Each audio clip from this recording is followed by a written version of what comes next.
This is Art Sense, a podcast focused on educating and informing listeners about the past, present, and future of art. I'm Craig Gould. On today's episode, I speak with Sarah Loyer, Curator and Exhibitions Manager at the Broad in Los Angeles, about the first retrospective of Keith Haring work on the West Coast. Keith Haring, Art is for Everybody, assembles a collection of Haring's most iconic and meaningful work while helping recreate the 80s atmosphere that was consistent with Haring's larger-scale work, gallery shows, and pop shop. In the conversation, Sarah helps paint a picture of who Keith Haring the person was, and the socio-political issues that were close to his heart and at the core of his work. Keith Haring, Art is for Everybody is up now through October 8th at the Broad in downtown Los Angeles. And now, a conversation about Art for Everybody with curator Sarah Loyer.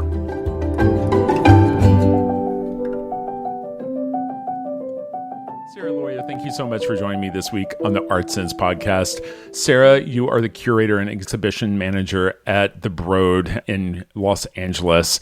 And I wanted to speak with you this week about a new show that is up, Keith Haring, Art is for Everybody, now through October 8th at the Broad in downtown Los Angeles. I guess my first question is, it seems Keith Haring was always tied culturally to New York, that everything in that small window of his life in exhibitions were in New York. And from what I can tell, this is really like the first big retrospective of Keith's work on the West Coast. And I guess my question is, where were the seeds of this show? Was it in the founder of the museum, Eli Broad's collecting and love of Haring, or was it just time? Where were the seeds? Thank you, Craig, for that question. And thanks for inviting me on the podcast. The exhibition, it definitely came out of the collection, was the first place. We have 8 works in the Broad collection by Keith Haring, and they were all acquired during the artist's lifetime. So Eli and Edie, they started collecting in the 70s pretty seriously. And then in the 1980s, they really shifted their focus to contemporary living artists. And Keith was one of those artists. There's also this really strong thread in their collection of works that are not shy about addressing social and political content. And I think Haring's work really falls into that also. And so there's this way that yes, the exhibition is rooted in the collection, but of course it's a lot broader than that. There's over 120 works on view in total from private collections and institutional lenders. And of course, the Haring Foundation is another great lender to the show. To me, it's true. His work is, he really spent the majority of his mature life in New York City. He moved there in 1978 at the age of 20 to attend SVA. And then he was there until the end of his life in 1990 at the age of 31 when he died of AIDS-related illness. So he worked just over a decade. And for the majority of that time, he was in New York, though he, of course, traveled and showed all around the world. But it's really a compelling story that I think people can relate to in any place. I don't think just because an artist was practicing in another place, it doesn't have relevance here. His practice touched on so many different important topics in the 1980s that remain relevant to this moment, from really a lot of the things that he addresses are culture war issues that we continue to struggle with today, maybe even more so than at the time, or at least as much as at the time. And then also, I think his practice is, he was really an artist that was pushing against what he found to be a pretty insular art world, and the way that he collaborated, the way that he used his imagery and celebrity to bring attention to all sorts of different causes. I think a lot of artists have taken those plays out of his playbook, and that's become more commonplace today. So I think he's really an artist that has inspired a lot of others.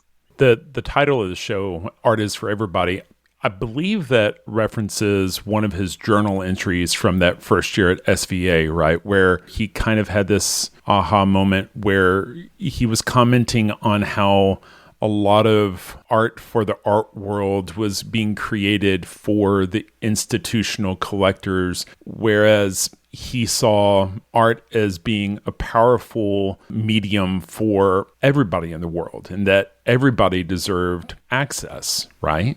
Yeah, I think he was really pushing against that insularity that he found, or that he was seeing at that time, in the late 70s.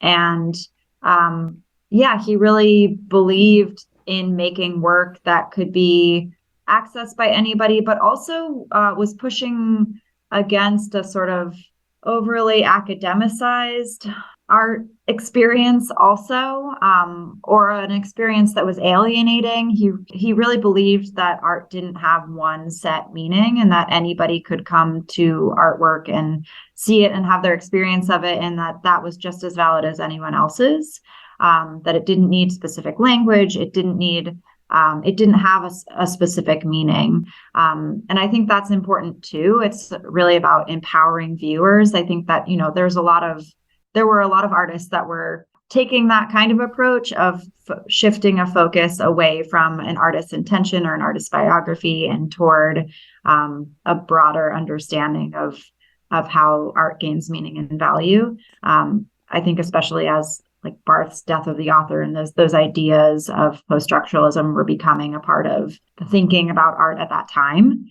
But yeah, he put that into action in his work. Just hearing you say that reminds me, he got to know William S. Burroughs, who, kind of resurrected this Dadaist idea of cutting apart and reassembling in a way that it's poetry in its truest form, and that it really doesn't have to mean anything, or it's the spark for you to turn it into whatever you want in your own head, right? Yeah, he was really influenced by Burroughs and Brian Geison's cut-up technique that you're describing. And he wanted to bring that to his visual practice. And really, actually, when he attended the NOVA convention that same fall of 78, when he had just arrived in New York, which was in honor of Burroughs, and Burroughs spoke there, and many, many other people participated in that convention in Lower Manhattan. And he, having attended that and seeing that, really moved away from painting for a while. For a couple of years, he was really much more focused on language and experimenting with language because of that inspiration. And then eventually came back to creating a visual vocabulary, a visual language of images that he thought of functioning kind of in a very similar way, where they didn't have a set meaning, where they could be translated or used in different settings and take on different meanings based on what they were positioned or how they were positioned and in what context. Sure. So is that the period when he was making the cut up headlines, reassembling to make spectacular comments about Reagan or whoever? Yeah. So that was one early public project that he was doing. He cut up newspaper headings from the Post and put them together in collages and then Xerox them and would wheat paste them around the streets of New York. He also did a stencil project at that time. It's not represented in the show, but he had this stencil that said "Clones Go Home," and he would spray paint "Clones Go Home" on the ground throughout the East Village, kind of, pushing against the yuppies who were moving in. So, really just some quite comical use of language, and with the collages too. I think it's a way that you can see him thinking about, what does it mean to make work for public space. Once he gets to the subway drawings, which he started in 1980, there's much more of a clear author to those works, with the cut up pieces, with the collages, It feels almost authorless. It reminds me a lot of what Jenny Holzer was doing at that time. Yeah, he's definitely thinking about what that means, what it means to make work for public space, how people are going to interpret that, who the audience is going to be. Well, I understand one of the classes at SVA that had a big impact on him was a class on semiotics. And that's a term that I don't know if everyone is familiar with. How would you start to describe semiotics as a concept for an unknowing ear? I would describe it as the study of signs, of images, and how images or signs particularly have meaning and how we assign them meaning. So it's really, I'd say, almost more aligned with a media studies than art kind of perspective. But it was definitely a way that he was thinking about his practice, especially as a young person just moving to New York City. He would see advertisements, and especially with the subway drawings, it's very clear that he's really responding oftentimes to the advertisements that are right next to them. So he started that project in 1980, and they're made on the black panels that are used to cover up old advertisements. And so oftentimes there would be, two panels next to each other. So one would be black because nobody had paid for the ad space at that time. And the other would have an ad for designer jeans. And he would draw something on the black panel, and oftentimes it was directly in response or criticism to the advertisement next to it. So I think being in that kind of setting and in the city where you're bombarded with signs and advertisements and images all the time, which that's only expanded so much today from even where it was then. And so yeah, I think that's a simple way of describing it, the study of signs. And he was really inspired by that, for sure. I know that some people tried to assign the term primitivism to Keith's work, and that, from my understanding, he wasn't real keen. I feel like a lot of artists don't like labels because they're always imperfect, right? Keith loved using these universal symbols, but it could come across to some as overly simplistic, while others felt it was appropriating native cultures, right? Yeah, it's really complicated. Some people, I don't think people really called his work primitive, but they would describe it as like neo-primitivism, maybe. Mm-hmm. So he was using imagery that was inspired by indigenous cultures, non-Western cultures, frequently using imagery that was sourced from all over the world. And I think we can see some of the issues with that from today's perspective. But he also was an artist that was at that time really responding to the rightward swing in politics in the United States. And so it's kind of holding both of those things at once, which is challenging. He was doing a lot of work that was pushing against the conservatism of the nation with Reagan's election, and then also making works that were inspired by Mayan culture or ancient Egypt, or all sorts of different references in the work. Yeah, it's quite complex. It came about in a time, he was making this work at a time when ideas about the history of primitivism in art were shifting also. So MoMA had the famous Primitivism show in 1985, and that exhibition, there was a huge backlash to it and to the way that it centered figures like Picasso and others, and both didn't give name to and or sometimes even didn't have dates or names or any recognition of the objects, the non-Western objects that were being positioned next to these paintings and sculptures. And so there was a lot of dialogue in the art world at that time about this sort of shifting of perspectives, and who was centered and who was not centered, who was marginalized in these dialogues and these histories that were particularly histories that came about because of colonialism. So, Keith was 7 years into his, practice and making work that was very much so inspired by similar subjects and imagery at that time. So he was definitely a part of that dialogue and thinking about that. But it was a conversation that was happening really during his lifetime, and that's only expanded in the decades since. And now, I think we have the idea of cultural appropriation, which wasn't really a term that was really widely used at that time. So there's definitely a lot we can see in hindsight that, I don't know, that wasn't necessarily part of the dialogue or wasn't as clear at that time as it is today. You were mentioning earlier about the subway drawings, and it was kind of a brilliant use of space because there are just millions of people seeing those images. And it wasn't like there was some sort of monetary payoff for him doing that work. It was really engaging people. I've read stories where he would have dialogues with people in those 2 or 3 minutes that he was doing it. That reminded me of my conversations with Shepard Fairey. People asking, what is this? What do you think it is? Like, well, looks like two people hugging. Well, what does that mean to you? Well, I don't know, love or something like that. Well, make it what you want. But it became its own thing. He became this faceless figure. Who's the guy making all those drawings in the subway, right?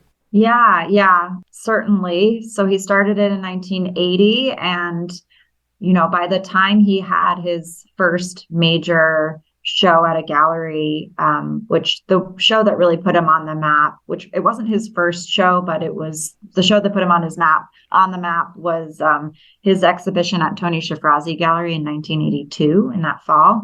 And by the time he had that show, his imagery was all over the city. It was in the subways. It was also public murals that he was doing, also illicitly. He was not doing any of these things with permission. He was arrested multiple times, though, of course, he didn't face the same kind of threat of violence as his Black or brown peers who were read graffiti in the subways, for example, or also tagging in the streets or making murals also.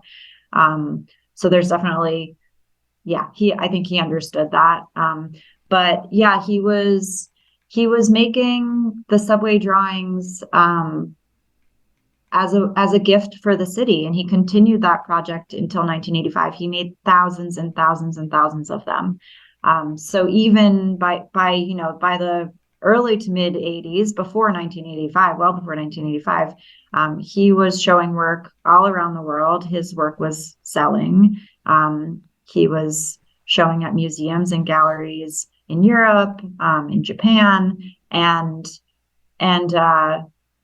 even in that context, he continued this project that was, like you said, not about any sort of commercial gain, but really something that he thought of as for the people of New York, this project in the subways. And he when he stopped that project, he only stopped it because he had gained so much fame that people were stealing them as quickly as he was making them. So he said, they're not serving the purpose anymore.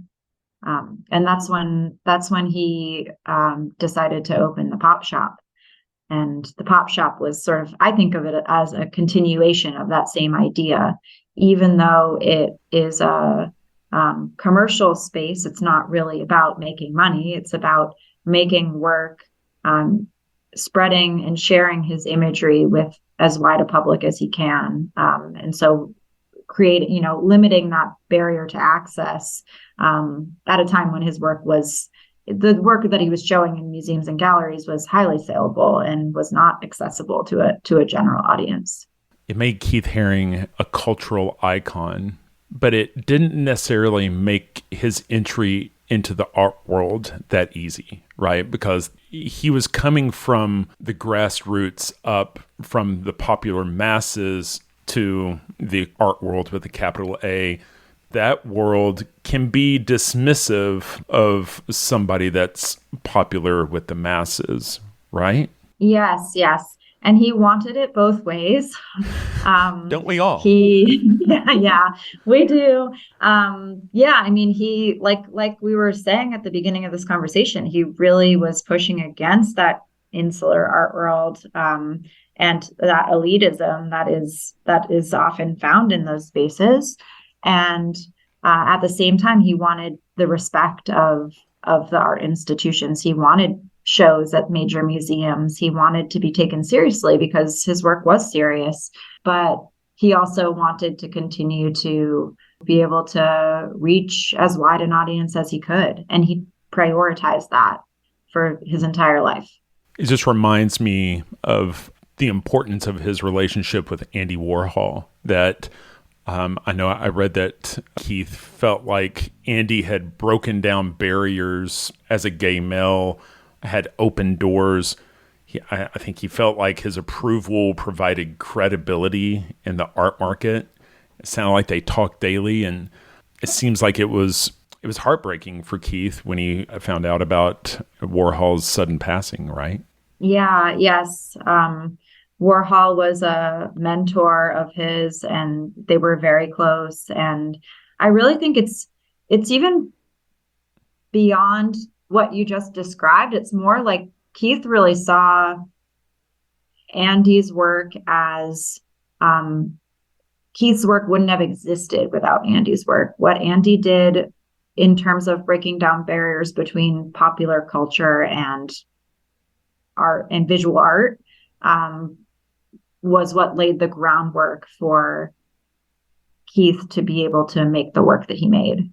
And so you mentioned earlier about some of the social and political issues. I read the catalog that goes along with the show, and his childhood friend, Kermit Oswald, shares these stories about how even as a child, Keith felt like his days were numbered. And in those days, it was probably tied to like the threat of nuclear war. And that evolved over the course of the 80s. But, nuclear disarmament, non-proliferation, literacy, safe sex, the AIDS crisis, crack, apartheid. I mean, this wasn't just an exercise in graphic design. His work had a real underpinning of social and political issues, right? Absolutely. And I think that it's present from the very beginning, and it becomes extremely overt by 1983, 1984.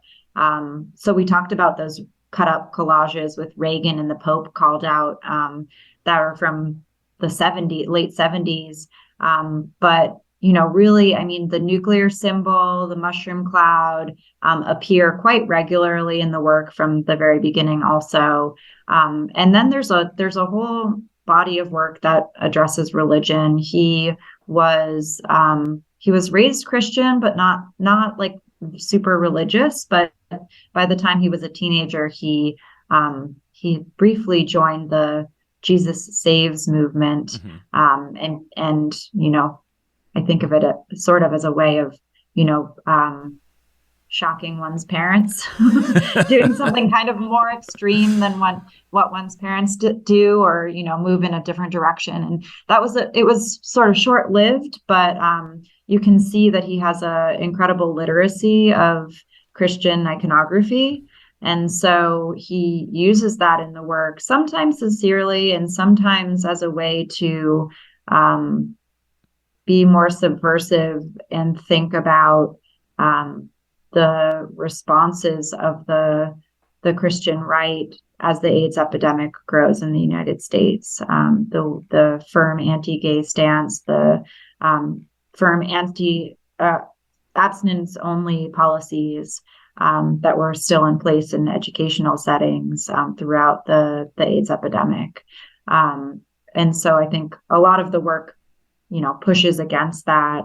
He addresses lots of other topics too, police brutality, racism, patriarchy, capitalism. He made a whole series of capitalist pig paintings. We have a few of them in the show that are using that stereotype, that cartoon stereotype of the capitalist pig as a way to push against or criticize the capitalist machine. Sure.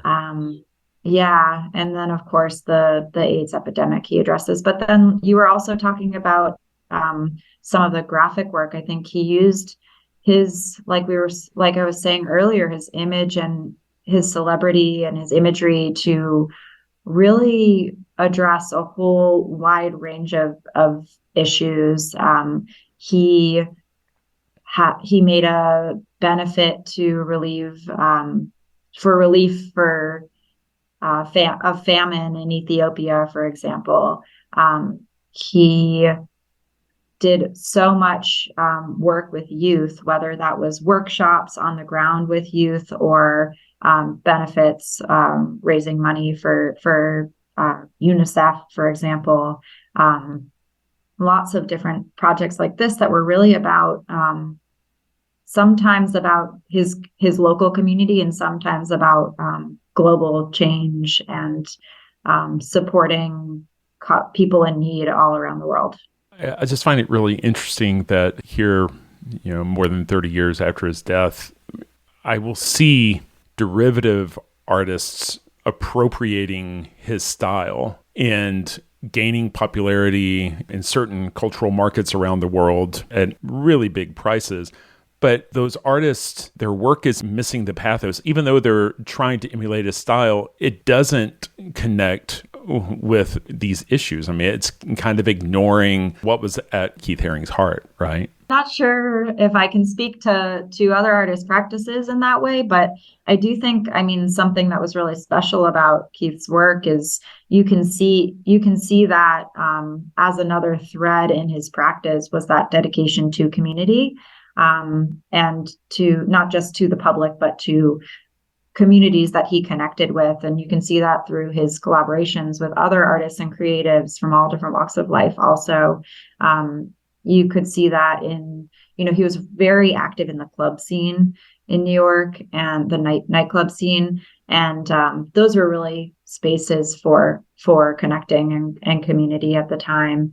And then also collaborations with Grace Jones, doing set designs for Bill T. Jones, and then many other artists that he did collaborative work with. You had mentioned Warhol, but there are so many others that he collaborated with. And I think that aspect of his, and not even my own anecdote, but, so many people have told me about what his studio was like at the time that he was living and how it was always a place of congregating. There were always people there. There was always music on. He always had music on when he was painting.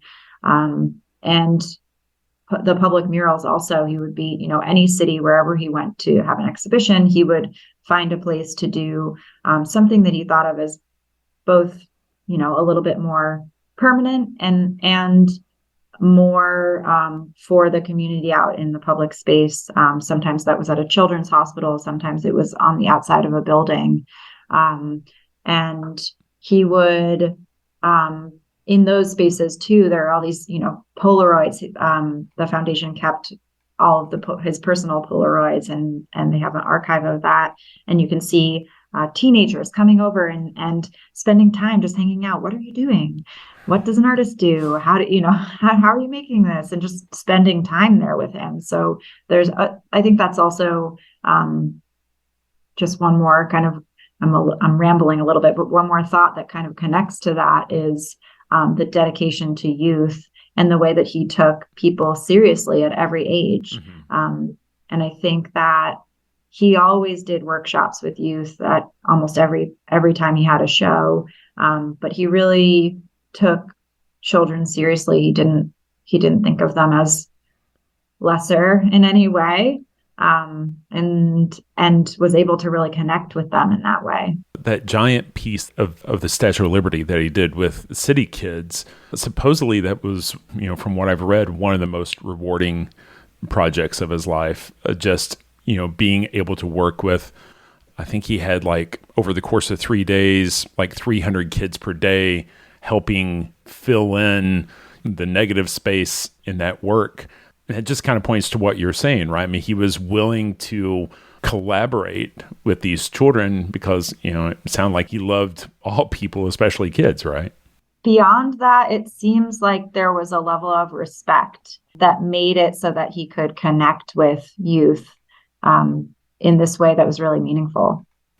Earlier, you talked about that first kind of keynote show for him at the Tony Shafrazi Gallery. I was watching a walkthrough of the show at the Broad, and am I right that it looks like you've tried to create one of those Tony Shafrazi rooms in the show?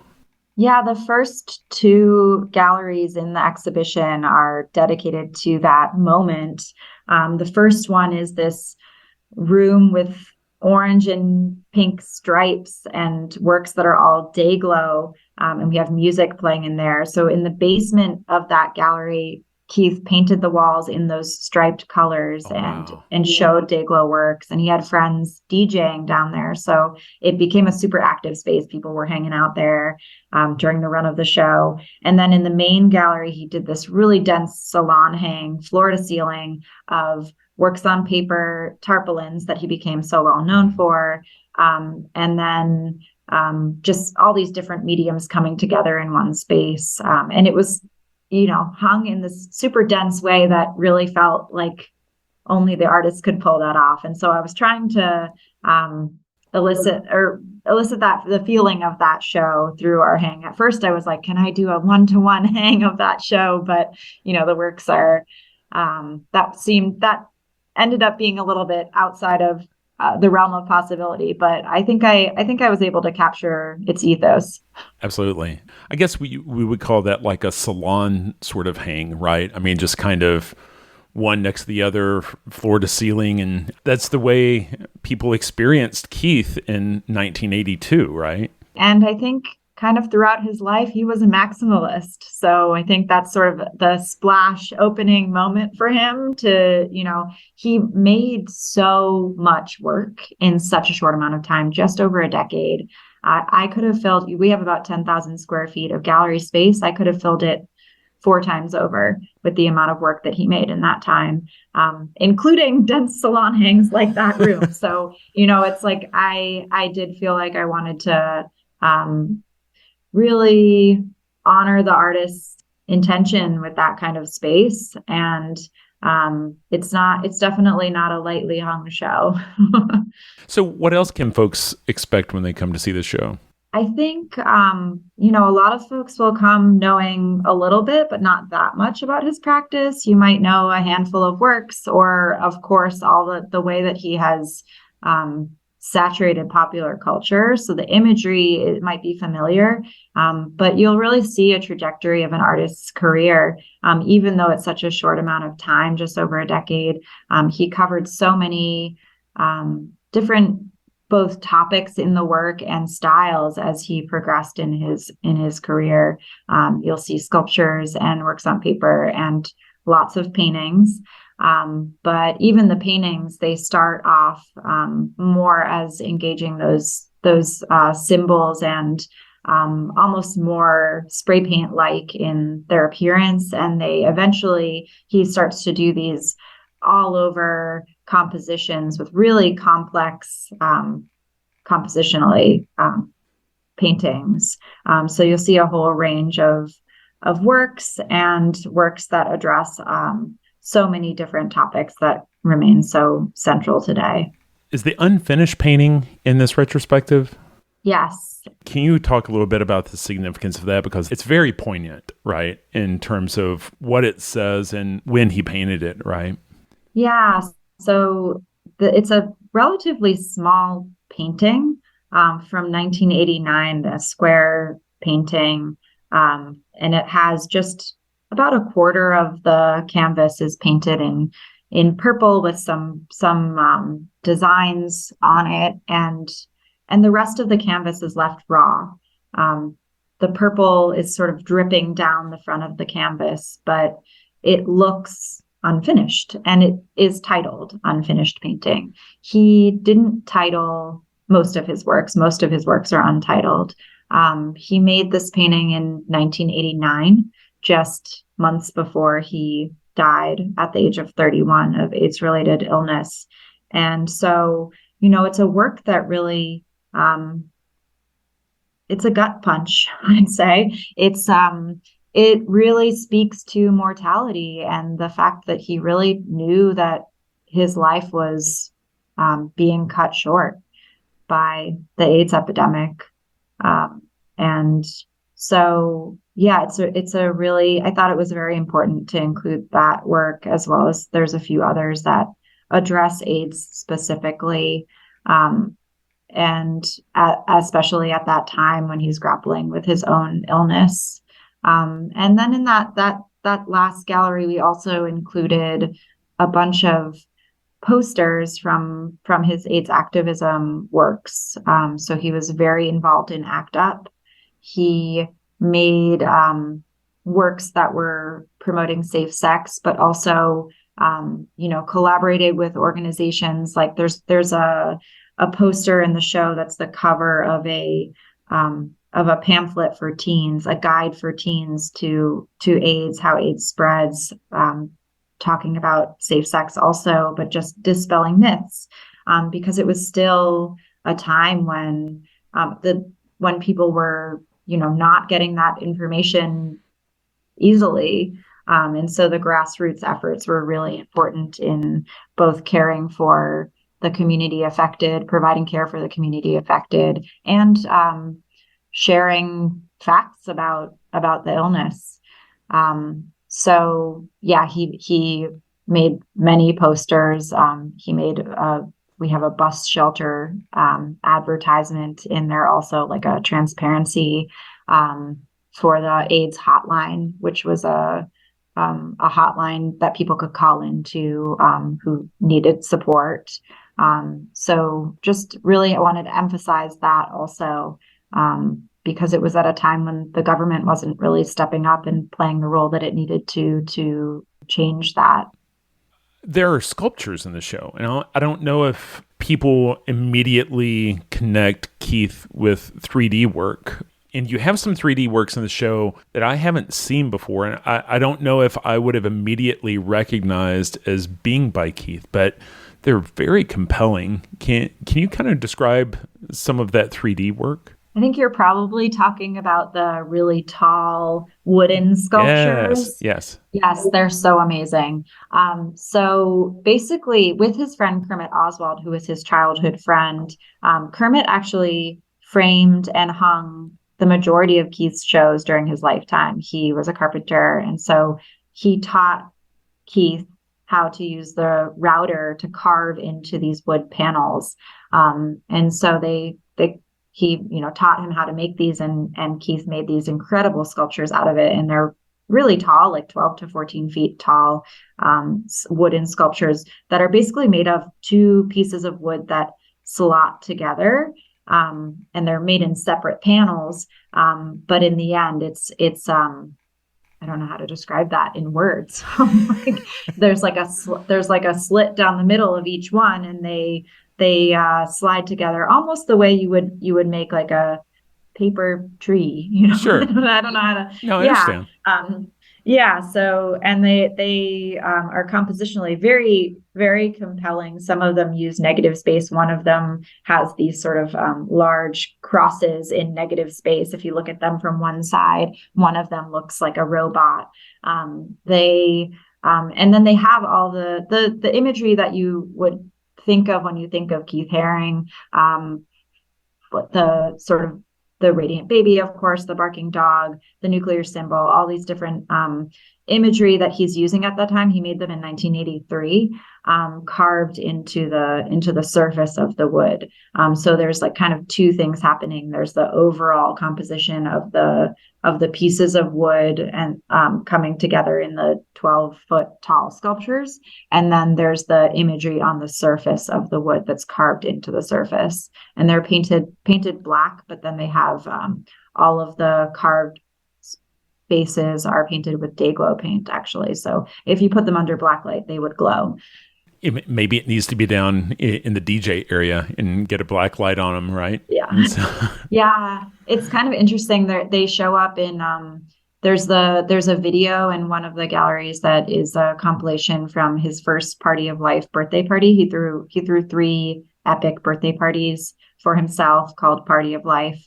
at the Paradise Garage and the Palladium.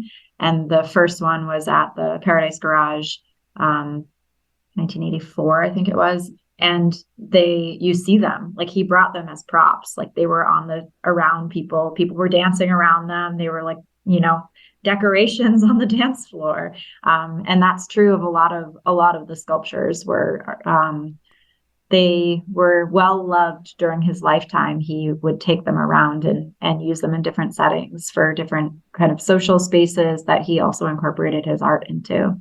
So let me ask you this, as a curator and somebody who has organized an exhibition like this, I just feel like if I were in your shoes, I feel like you are going to now have an indelible Keith Haring mark on your life. Like you have spent a long time studying every aspect of his life. At this point on this side of launching the show, what is your takeaway? How has your perception of Keith Haring changed? What is that indelible mark going to look like? That's a good question. I think that his work, I think part of it is, this reminder or this recognition that his work is really serious. But then even while addressing that seriousness and all of the ways that he was commenting on what was going on around him and the ills of our society, he did so in a way that was joyous, that was humorous, that brought people together.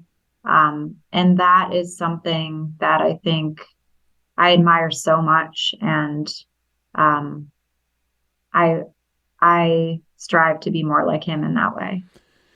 That's really interesting that you say that. I mean, I think that's one of the things that I was left with after, looking at the work and reading about Keith was how his work maintained such positivity, given the fact that his community was dying, literally dying, right? He obviously is talking about the epidemic, but, his work doesn't reflect a dark cloud. His work maintained like a positivity, right? Yeah. And I don't know how. But I think that's still, I've talked to many people about the show, but the one that stands out to me the most is my spouse. And she said walking through the show, she was surprised that it still felt like those paintings could have been made yesterday. Absolutely. And I agree with that. It's just the work it's hard to put that into words, really, how contemporary it feels, how present it feels. And putting together a show of his work, there's definitely, you have to grapple with the loss and the tragedy. And that's, I think, very present in the exhibition. And of course, it's a part of the story. What would he have done in the decades since? I'm also not of that same generation. I'm younger, but I'm older, a lot older than he was when he died. And just to see how much someone like Keith accomplished in such a short amount of time, and the loss is really palpable, I think. Well, Sarah, I really appreciate your time today. I really encourage people to check out the show in Los Angeles or check it out online. There's a catalog available, and the show is up now through October 8th at the Broad in downtown Los Angeles. Sarah, I can't say thank you enough for spending this hour talking about Keith Haring. Thank you so much, Craig. And I do want to just say that the show is traveling to the AGO in Toronto and then to Walker in Minneapolis after that. So if folks are tuning in from there, you'll have an opportunity to see it too. Awesome.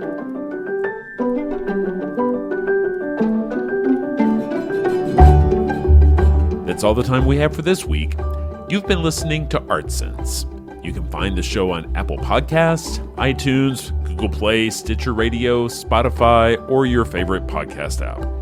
If you've enjoyed this podcast, be sure to subscribe. And And while you're there, please rate the show and leave a quick review. Your feedback is the key to other folks finding us. And if you'd like to see images related to the conversation, read the transcript, and find other bonus features, you can go to cambia.art and click on the podcast tab. If you'd like to reach out to me, you can email me at craig@cambia.art. Thanks for listening.